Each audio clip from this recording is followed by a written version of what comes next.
பெருமக்கள். ஆகவே அனைத்து மாணவ செல்வங்களும் ஆசிரியர்களின் சொல்லுக்கு கட்டுப்பட்டு கீழ்ப்படிந்து நீங்கள் நடந்து கொண்டால் உங்கள் வாழ்வு சிறக்கும் என்பதில் ஐயமில்லை.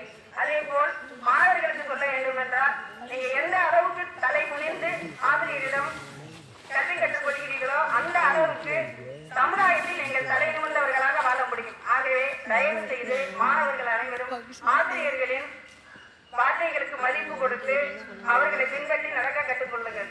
அதே போல் ஆசிரியர்கள் என்பவர்கள் தெய்வத்திற்கு நிகரானவர்கள்.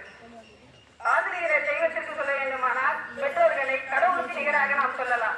ஏனென்றால் உங்களையும் உங்களுடைய வளர்ச்சியையும் 24 மணி நேரமும் சிந்தித்துக் கொண்டிருக்கும் ஒரு ஜீவன் உலகில் மட்டும்தான் இருக்க முடியும். ஆகவே அவர்களுடைய வார்த்தைக்கு மதிப்பு கொடுத்து நீங்கள் நன்றாக கல்வியை கற்று மென்மேலும் வளர எங்கள் ஆம்பல் மலர்கள் அமைப்பின் சார்பாக கேட்டுக்கொள்கிறோம். நன்றி.